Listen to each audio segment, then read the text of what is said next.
چنانچہ ارشاد ہوا وما خلقت الجن والانس الا لیعبدون کہ میں نے جنوں اور انسانوں کو صرف اور صرف اپنی بندگی کے لیے پیدا فرمایا ہے۔ اللہ رب العالمین نے جو ہمارے لیے بہتر تھا ہمیں بتلا دیا، ہمیں ہدایت کے لیے، ہماری رہنمائی کے لیے آپ صلی اللہ علیہ وسلم کو ہمارے امام پیشوا رہنما کی صورت میں نبوت سے سرفراز فرما دیا، اور آپ صلی اللہ علیہ وسلم کے آنے کے بعد مہر کو لگا دیا اور اس بات کا، اس امر کا اعلان کر دیا کہ آپ کے بعد نہ کوئی نبی ہے، آپ آخری نبی ہیں، اور نہ ہی کوئی رسول آئے گا۔ آج دور حاضر یا آپ صلی اللہ علیہ وسلم کی دنیا سے رحلت کے بعد جو بھی نبوت کا دعویٰ کرتا ہے، اپنے آپ کو نبی یا رسول کہتا ہے، وہ جھوٹا ہے، کذاب ہے۔ یہ ہمارا ایمان ہے، ہم اسے نبی ماننا تو دور کی بات، ہم اس کے منہ سے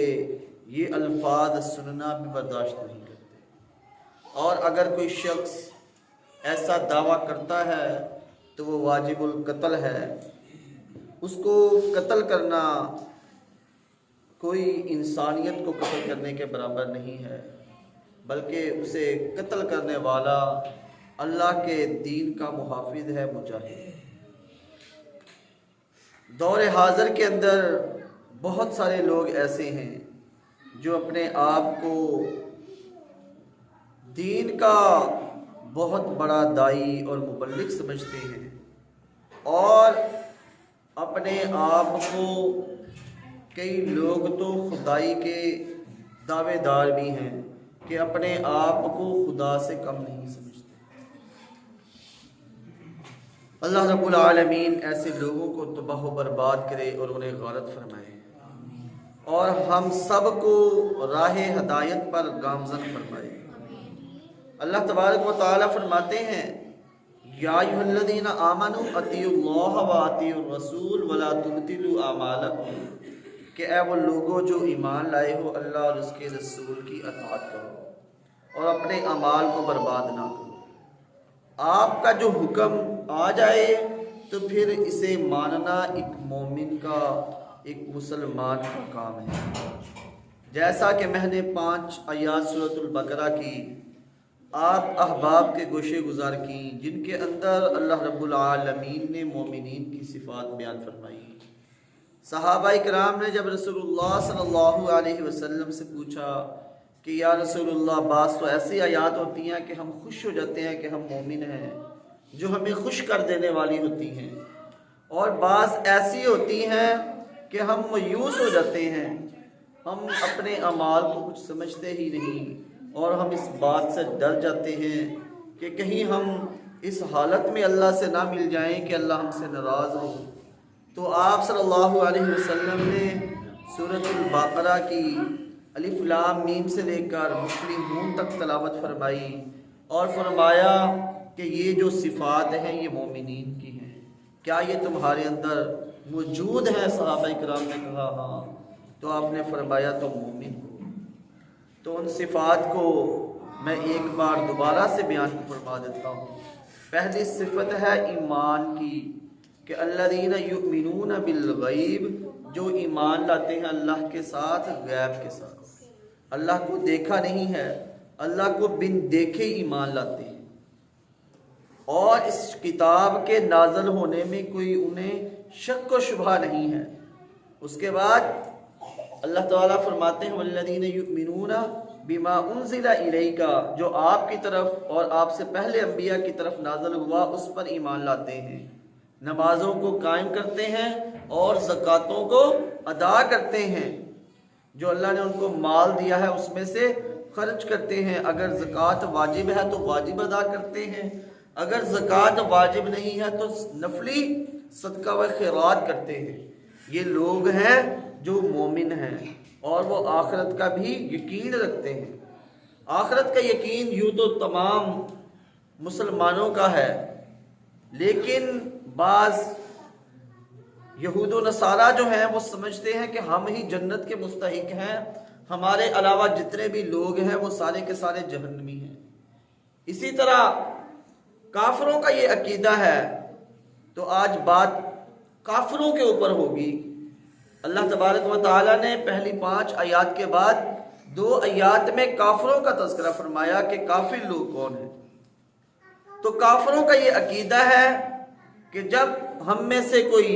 اچھا بندہ فوت ہوتا ہے تو اس کی روح اچھا کسی انسان کے روپ میں یا کسی اور روپ میں واپس آ جاتی ہے، اچھے روپ میں، اور جب کوئی برا انسان فوت ہوتا ہے تو اس کی روح کتے بلی یا ایسے کسی حقیر جانور کی صورت میں دوبارہ دنیا میں آ جاتی ہے۔ ان کا یہ عقیدہ ہے، وہ اسی لیے اپنے مردوں کو جلا دیتے ہیں، اور مسلمان چونکہ اپنے مردوں کو اعلیٰ اچھا سمجھتے ہیں، وہ اسی لیے مسلمان اپنے مردوں کو دفنا دیتے ہیں۔ اللہ تبارک و تعالیٰ فرماتے ہیں کہ یہ جو لوگ عمل کریں گے یہی ہدایت والے ہیں اپنے رب کی طرف سے، اور یہی لوگ فلاح پانے والے ہیں، کامیاب ہونے والے ہیں۔ فلاح کی تفسیر چاہت کو پا لینے اور برائیوں سے بچ جانے کی ہے، کہ انسان برائیوں سے بچ جائے اور فلاح کو جو چیز ہدایت ہے وہ اسے پانا چاہتا ہے، پا لیتا ہے، تو ایسے لوگوں کو فلاح مفلحون کہا جائے گا، کہ جنہوں نے فلاح پائی۔ ایک مرتبہ حضور صلی اللہ علیہ وسلم سے اس کے متعلق سوال ہوا کہ فلاح پانے والے کون لوگ ہیں، تو آپ صلی اللہ علیہ وسلم نے وہ حدیث بیان کی جو میں نے آپ کے سامنے ابھی گوشے گزار کی ہے، کہ الف لام میم سے لے کر مفلحون تک جو لوگ اس کے اوپر چلتے ہیں وہ فلاح پانے والے ہیں۔ اب ہم بات کرتے ہیں ان الذین کفروا، کہ بے شک وہ لوگ جنہوں نے کفر کیا۔ تو کفر انسان ایک تو ظاہری طور پر کرتا ہے، اور بعض اوقات مسلمان بھی کفر کرتا ہے کہ وہ اللہ کے احکامات سے انکار کر دیتا ہے، ان کو مانتا نہیں ہے۔ اللہ تبارک و تعالیٰ فرماتے ہیں ان الذین کفروا، بے شک وہ لوگ جنہوں نے کفر کیا، سواء علیہم، برابر ہے ان پر، انذرتہم، خواہ آپ ڈرائیں ان کو، ام لم تنذرہم، یا آپ نہ ڈرائیں ان کو، لا یؤمنون، وہ ایمان نہیں لائیں گے۔ کہ کافر وہ ہیں کہ جن کو ڈرانا یا نہ ڈرانا آپ کے لیے برابر ہے، وہ ایمان نہیں لائیں گے۔ تو اس سے مراد خاص کافر ہیں، جیسے کہ مدینے کے وہ یہودی تھے، عیسائی، جو جانتے پوچھتے کہ ہماری کتاب کے اندر آپ صلی اللہ علیہ وسلم کی رسالت کا اقرار کرنا موجود ہے، پھر بھی آپ صلی اللہ علیہ وسلم کا انکار کر رہے تھے، تو وہ خاص کافر ہیں۔ یا وہ منافقین ہیں کہ جن کے دلوں کے اوپر اللہ تبارک و تعالیٰ نے مہر لگا دی ہے، ان کو ہدایت ان تک پہنچتی ہے لیکن پھر بھی انہیں سمجھ نہیں آتی۔ اس کے بارے میں مزید قرآن مجید کے اندر ہے ان الذین حقت علیہم کلمۃ ربک لا یؤمنون، یعنی جن لوگوں پر یہ بات ثابت ہو چکی ہے کہ وہ ایمان نہیں لائیں گے، وَلَوْ جَاءَتْهُمْ كُلُّ آیَةٍ حَتَّى يَرَوُا الْعَذَابَ الْأَلِيمَ، اگرچہ تمام آیتیں دیکھ لیں، نشانیاں جو ہیں اللہ کی دیکھ لیں، اس کے باوجود بھی ایمان والے نہیں ہیں، یہاں تک کہ وہ دردناک عذاب کو دیکھ لیں، تو وہ تب تک ایمان نہیں لائیں گے۔ اللہ تبارک و تعالیٰ نے آپ صلی اللہ علیہ وسلم کو ہماری رہنمائی کے لیے مبعوث فرمایا، ہمیں ڈرانے کے لیے۔ تمام جو انبیاء کرام ہوتے ہیں ان کا کام ہوتا ہے عوام کو، اپنے لوگوں کو اللہ سے ڈرانا، اپنی امت کی رہنمائی کرنا، انہیں جہنم سے، قبر کے عذاب بتلا کر ڈرانا کہ وہ راہ حق پر آ جائیں۔ حضرت عبداللہ بن عباس رضی اللہ تعالی عنہ فرماتے ہیں کہ کہ حضور صلی اللہ علیہ وسلم کو اس بات کی بڑی ہی حرص تھی کہ تمام لوگ ایماندار ہو جائیں، تمام لوگ مومن ہو جائیں، مسلمان ہو جائیں اور ہدایت کو قبول کر لیں۔ لیکن پروردگار نے فرمایا کہ یہ سعادت ہر کسی کے حصہ میں نہیں ہے، بلکہ یہ نعمت بٹ چکی ہے، جس کے حصے میں آئی ہے وہ آپ کو مانے گا، اور جو بدقسمت ہے وہ ہرگز ہدایت کی طرف نہیں جھکے گی۔ بس مطلب یہ ہے کہ قرآن سے انکاری ہیں اور وہ کہتے ہیں کہ ہم اگلی کتابوں کو ماننے والے ہیں، انہیں ڈرانے کا کوئی فائدہ نہیں ہے، اس لیے کہ وہ خود حقیقتاً اپنی کتاب کو بھی نہیں مانتے، کیونکہ ان کی اپنی کتاب کے اندر بھی یہ بات موجود ہے کہ آپ صلی اللہ علیہ وسلم کی اطاعت کرنی ہے، لیکن وہ اس بات کو بھی نہیں مانتے، تو وہ آپ کی بات کو کیوں کر مانیں گے؟ تو اللہ تبارک و تعالی نے ان کی صفات بیان کر دی ہیں، تو جو لوگ ایسے ہوتے ہیں انہیں ہدایت نظر نہیں آتی۔ اللہ تبارک و تعالی مزید ایک جگہ پر فرماتے ہیں اِنَّكَ لَا تَهْدِي مَنْ أَحْبَبْتَ وَلَكِنَّ اللَّهَ يَهْدِي مَن يَشَاءُ، کہ بے شک اے پیارے پیغمبر صلی اللہ علیہ وسلم آپ ہدایت نہیں دے سکتے، لیکن جسے اللہ چاہتا ہے ہدایت نصیب فرماتا ہے۔ اس کے بعد اللہ تبارک و تعالی نے فرمایا ختم اللہ علی قلوبہم، یہ کافروں کی صفات ہے کہ اللہ تبارک و تعالی نے مہر لگا دی ہے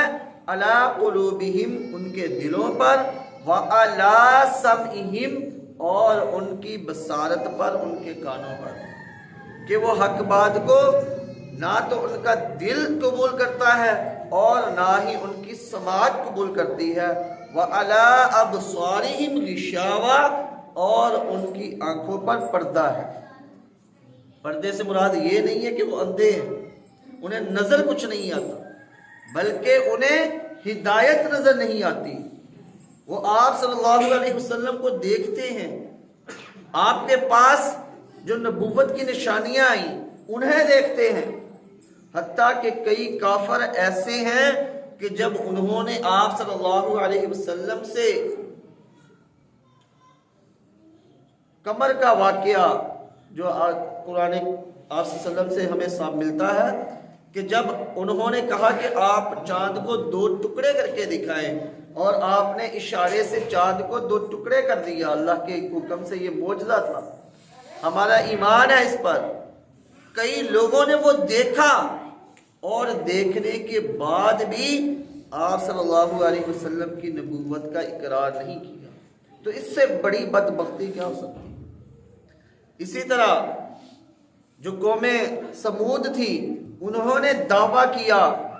کہ آپ ہمیں اس پہاڑ سے اونٹنی نکال کے دکھائیں تو ہم آپ کی بات کو مان لیں گے، آپ کے اوپر ایمان لے آئیں گے۔ تو انہوں نے اللہ کے حکم سے پہاڑ سے اونٹنی بھی نکل آئی، اس نے نکل کر بچے کو بھی جنم دے دیا، حاملہ اونٹنی نکلی، لیکن اس کے باوجود وہ لوگ ایمان نہیں لائے۔ تو جن کے اوپر اللہ کی مہریں لگ چکی ہیں، جن کو اللہ تبارک و تعالیٰ نے جہنمی قرار دے دیا ہے، انہیں ڈرانا یا نہ ڈرانا برابر ہے، انہوں نے ایمان نہیں قبول کرنا۔ ختم اللہ جو مہر ہے اللہ کی، حضرت سدی رحمہ اللہ فرماتے ہیں کہ ختم سے مراد طبع یعنی مہر لگا دی، اور حضرت قتادہ رحمہ اللہ فرماتے ہیں کہ ان پر شیطان غالب آ گیا، وہ اسی کی متحدی میں لگ گئے، وہ اسی کے متحد رہیں گے، یہاں تک کہ مہر الہی ان کے دلوں اور ان کے کانوں پر لگ گئی اور ان کی آنکھوں پر پردہ پڑ گیا، ہدایت کو نہ دیکھ سکتے ہیں، نہ وہ سن سکتے ہیں، اور نہ ہی ان کی ہدایت سمجھ میں آ سکتی ہے۔ اسی طرح حضرت مجاہد رحمہ اللہ فرماتے ہیں کہ گناہ لوگوں کے دلوں میں بستے ہیں اور انہیں ہر طرف سے گھیر لیتے ہیں، بس یہی طبع ختم یعنی مہر ہے، کان اور دل کے لیے